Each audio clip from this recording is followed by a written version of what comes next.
All right. So thank you again, everybody. And this is our agenda for this evening. It will be relatively quick, but we want to say thank you again. To go through our community agreements. These are agreements that we'll get into details about. Just we love to make sure that we're respectful of each other, and that's a key component of how healing justice moves in this work and how Juneteenth Santa Barbara moves in this work. And so we'll go into that. We're going to talk about the event history, just so you have a background of where we're coming from. We talked a little bit about, we're not the first iteration of Juneteenth, but we'll talk about our own evolution as an organization. We'll then go into our 2023 event overview. So this will talk about, the layout of the day, what will be happening, who's hitting the stage, just all the basic information that you'll need in order for you to be successful as volunteers. And then expectations, just we want to make sure that we're meeting expectations, that there's understanding, and then we'll go over any questions that you might have. So with that, we'll just go ahead and get into it. So community agreements for volunteering. These are basically how we move in any work. With any meeting that we have, we often have community agreements. And so what that means is just how we can all work together and have a baseline understanding of how we communicate with each other. So the first one is take space, make space, be mindful of creating space and for many people at the event. So when you're at the event, this is going to be an event where people are going to come, they're going to be wanting to celebrate, they're going to be excited. And so we just want to make sure that we can enhance their celebration, enhance their excitement, and just give them the space to express the joy however they want to. We also know that, you have to take care of yourself. And so if there's ever a moment where you're like, oh, I need water, oh, I need to go to the bathroom, we'll talk about who our volunteer lead is. Make sure that you're communicating with them in order to get your breaks that you need. If you are hungry, we'll ask that you probably eat before your shift or after your shift. We will provide free meals for you, but we just want to make sure that you're taking care of yourself. I'm hopeful that it will be a warm day and not raining outside. But I know last year it was warm. And so just making sure that you have, sunblock or, the chapstick, whatever you need for that day, just make sure that you have everything on your person so that you're able to take care of yourself. Please, please, please. We need you to take care of yourself. Critique the idea, not the person. And so this one's in here because we hold each other and we want to speak with each other with love, even when we disagree. So unfortunately, and we'll talk a little bit about this when we talk about security for the event, there are people that have different various views. I literally was just on a Zoom call with the city of Goleta, and they were trying to pass a pride resolution and people showed up in opposition to it. And so we know that these people are in our community that perhaps may not agree or may not understand why we would have a celebration just like Juneteenth or why there would be a Pride Month. And so that's something that we do in our work, is to help educate people on inclusivity and educate people on the needs for these cultural events within our community. And so that's why we critique the idea and we not critique the person. Education is always key for growth and learning and love. We also want to center the most impacted. We want people to come as they are. This is, we do our best, and we'll talk about this in the history of Juneteenth, of making sure that this is as accessible for anyone, because we don't want any barriers for people to have freedom and joy. That's just kind of counterintuitive. And so that's something that we really work to make sure that we can enhance. We like to respect folks' full identities, including diverse gender expressions. So again, going into people come as they are, and we want to respect that, and we want to include, we want to, celebrate them and make sure that they are enhancing their joy for their holiday. Share glitter, not shade. So we want to be accountable if we cause harm, but also when somebody makes a mistake, we want to support them and work with them through that. So just making sure that we are just loving and caring and just holding people accountable while also just educating them in that love. And we want the space to be meaningful for you. This is also your holiday, and we want to make sure that you are able to have a meaningful and fun time I know that we've had volunteers in the past, and volunteers have said that they really enjoyed this day, and I hope that that can continue this year. I know that it will continue this year because we have some cool things lined up. But again, these are our community agreements, and I just want to get, just head nods or hearts or whatever, just acknowledgement that everybody's okay with these as we move forward. Perfect. Thank you, everyone. Awesome. So let's talk about our event history. So, I mean, it's like, how deep do I go into it? So I'm like, well, where do we really start? So I guess we do have to start in 2016. There was a really heavy, it was a heavy year because we had known that there was murders of Black people by police going on, for decades, as long as we've been on this land. And what we felt, myself and Chiani, was that something needed to happen, especially the summer of 2016. That was a summer where Philando Castile was murdered, Alton Sterling was murdered. There was 9 police officers that were also murdered. There was just a lot going on in our communities. And I would say we felt the heaviness in our community. So we decided to have a peaceful candlelight vigil at the courthouse. And what that brought was like 400 people that were looking to organize, looking to be a part of something, looking to work towards a better Santa Barbara. And that was really eye-opening for me. That's the same day I met Simone, which you can see she's in the middle. This is Chiani. And that's the same day I met Crystal Secret Farmer. And we started organizing. And if anybody knows community organizing, it's a lot of work. It's a lot of showing up in times of stress and duress and times of strategizing and working. And I was looking at my friends realizing, wow, we haven't really had a joyous moment in a while. And so 2 years into that, Chiani and Simone and I were like, let's start celebrating, because through our struggle, there is also joy, and there's a direct connection between those two. And so we started our first Juneteenth. It was at the Lower West Side Center called El Centro, and I made a bunch of mac and cheese. Simone brought food, Gianni brought pies, and we just brought people together. It was like 30 people, and we just enjoyed each other's company, and was able to let our hair down and just kind of have joy. And we were like, we just need to do this. If anything, we need to do it for ourselves, but we just need to do it for our community. The following year, we didn't expect it to grow as much as it did, but the public library, Santa Barbara Public Library, requested to collaborate with us, and they said, let's have it at the library. Let's share it widely. And we found ourselves with 400 people showing up at the library, and I made even more mac and cheese because, again, food is so integral to our community.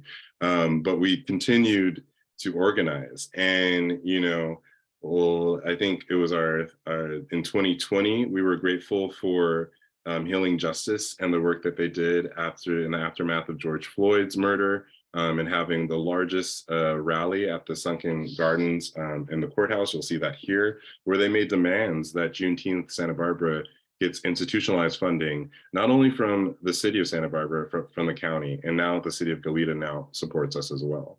And that really took us to the next level. We were able to then, with the support of Healing Justice, open up Melanin on State Street, which was the first Black artist gallery on State Street, and that was open for 9 months. And then we were able to actualize our dream, because we always just joked, oh, what if it was a block party? To actually have a block party in what we like to call historically Black Santa Barbara, because again, with thanks to our friends at Healing Justice, they had done a historical context statement with the city of Santa Barbara to identify where Black folks have lived. And it was mostly in the Funk Zone, mostly along Haley Corridor, the east side, and other areas throughout Santa Barbara. And so we were so grateful to reclaim that land and celebrate Juneteenth Santa Barbara in its second year in a block party called Nourishing the People. And yeah, so I'll answer some questions at the end, but that's just a quick, brief summary of Juneteenth Santa Barbara. And we're so grateful to have it grow so much and have so much community support, which includes you all as volunteers. All Ooh, right. and that was well said. Was it? Oh my God, that was a lot. You're so sweet. Thank you. All right, I'll hand it over to you. Yeah, I could take over. Okay, so sorry, I'm gonna take off my glasses so I can see you. We will be taking over the entire block from Montecito Street all the way over to Yananali Street. So there's a little empty gray spaces on the street. That's going to be businesses. Oh, yeah. Okay, sorry. The stage will be as if you were there last year, it'll be in the same area as last year. It will be made up overnight. So set up people, if you're there in the morning, it will already be there, already be existing. We're going to have security overnight monitoring the bathrooms, which will also be on Montecito Street. If you were there last year, they're going to be in the same space. We'll have a few cocktail tables. We'll have trash along the way of Gray Avenue. So anyone who is a floater or somebody who is walking up and down Gray Avenue just to be extra presence, we would love for you to just monitor the trash cans. We will have a kid zone. It's going to have a face painter. It will have just a table with arts and crafts, and it will have Tiana in that area. We will probably have Tiana walk up and down the street a little bit just because make sure everybody knows that she's there, but she will have a station. We have a limited amount of seating as we did last year, even more limited than last year because we are not going to be partnering with Shaw Hoops this year. They will be allowing people to go in and eat, but they will have parameters now where people can't just stay and kick it like they did last year. They may do a beer garden. I'm not sure. We haven't gotten confirmation. But the businesses that will be open will be Shao Hoops. We are the Funk.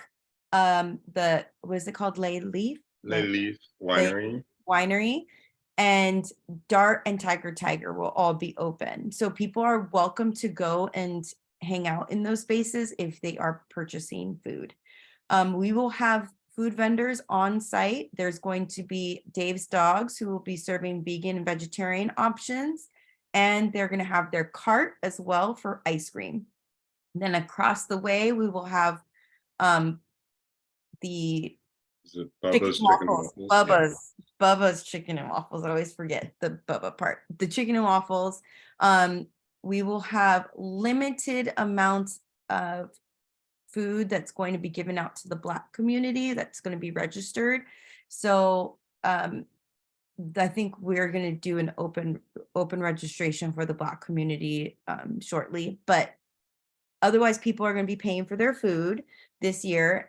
We'll have the BAM, which is the Black Artisan Market. All the people who are participating are either going to be selling items or they're going to be information booths. We have Pacific Pride, we have Pacifica Institute, we have SBCC, Umoja, MLK, NAACP, Healing Justice. Juneteenth will have an information booth and they will also be selling merch.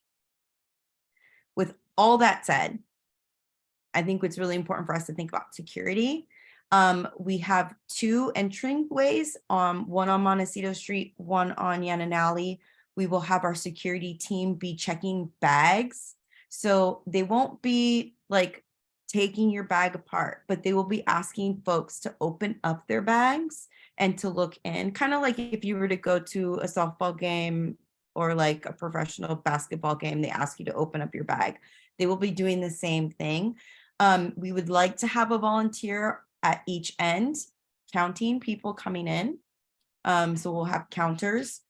Last year, we weren't able to get an accurate head count. We're giving ourselves an estimation. This year, we would like to have that data for our future sponsorships, for our future, what is it called? Grants. There is a hand washing station on site. So if people would like to wash their hands, there is one on site.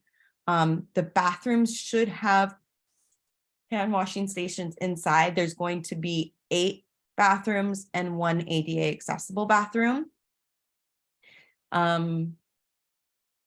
Again, we are sharing it with all the businesses on the street too. So if there's people that are going to the bathroom inside, they're not allowed to have alcohol on the street. Also, that's another security issue that we want to make sure. And anyone coming out of Shell Hoops is monitoring their own folks going in.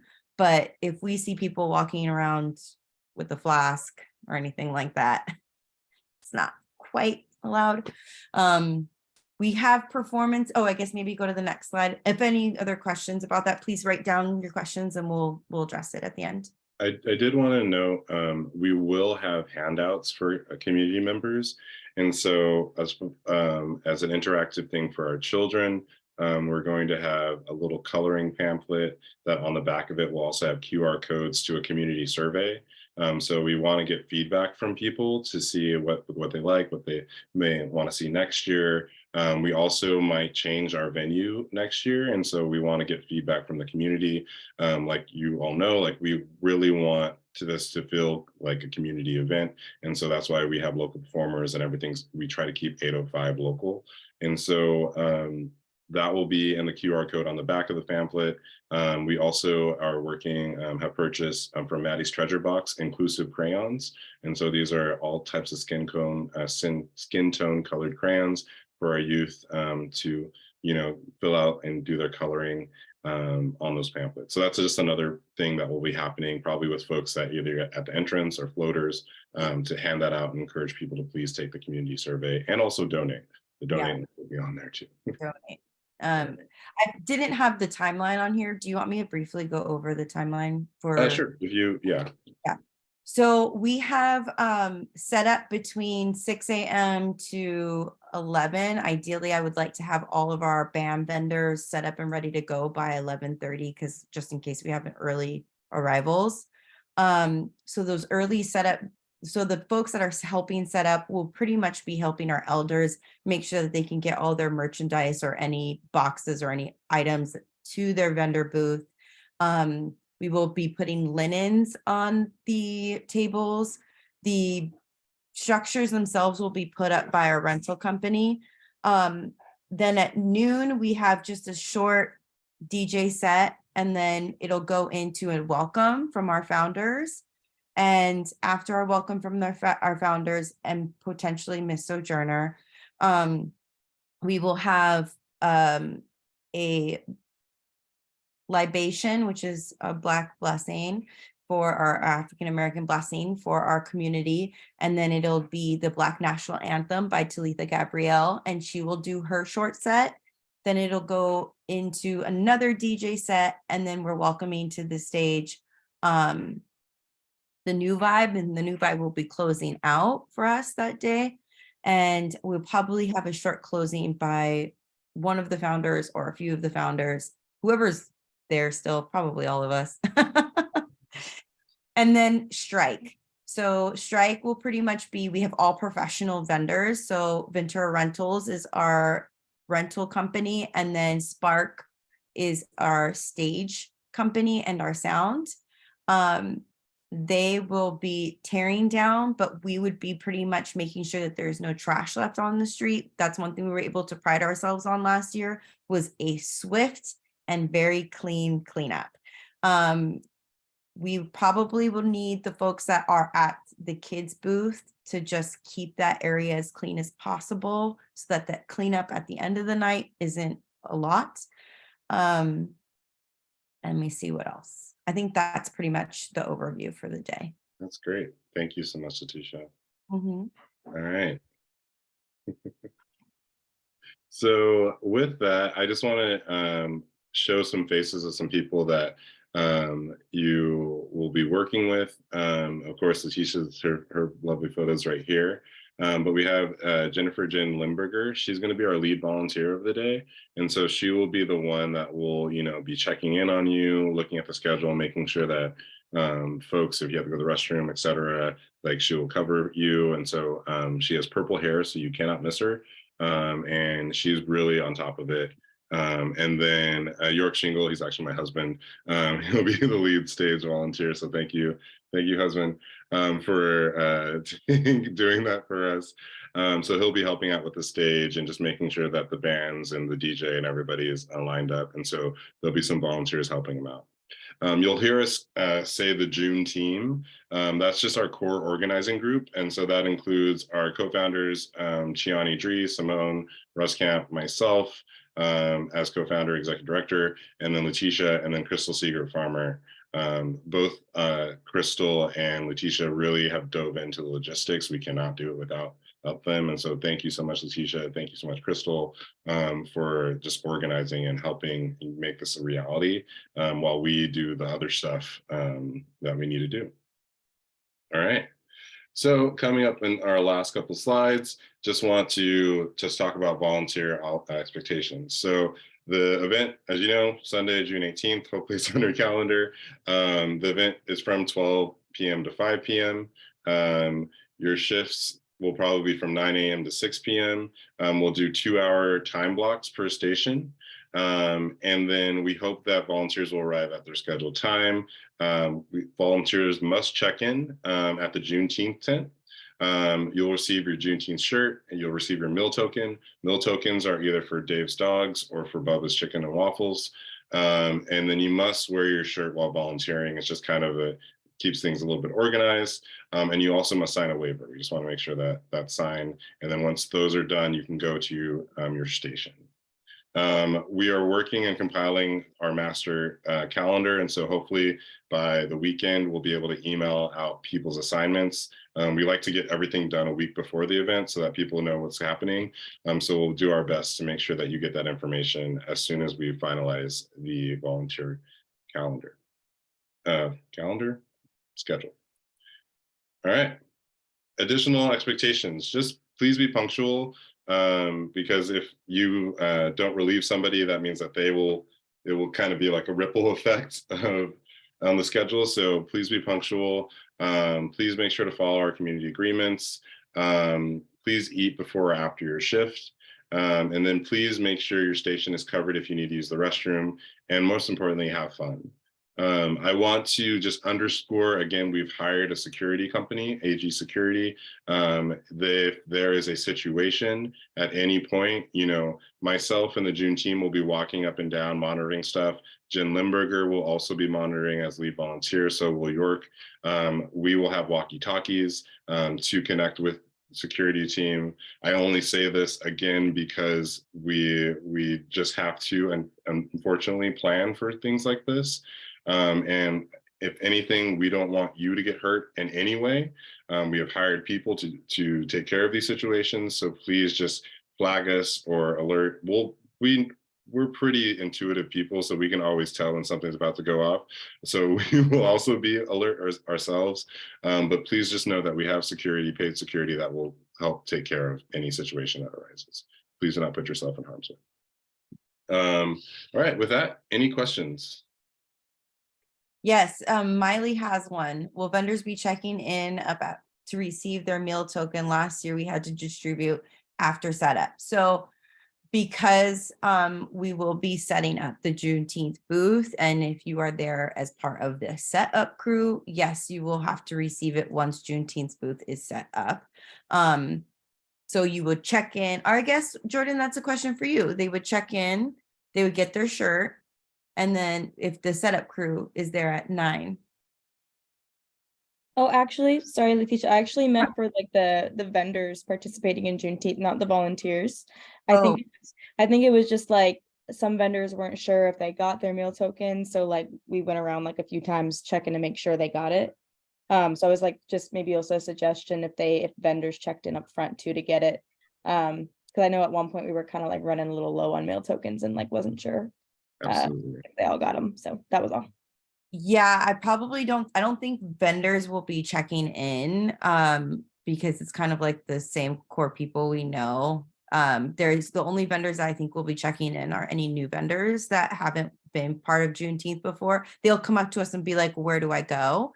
So I think that's Jordan, maybe is something that we can flesh out is if I can have some meal tokens in my fanny pack and give those to the vendors. Absolutely. So folks know we only have 200 meal tokens, like 200 free meals. That's what we could afford this year. And so, yeah, we'll make sure that we'll have vendors get their meals as well. So thank you for that, Miley.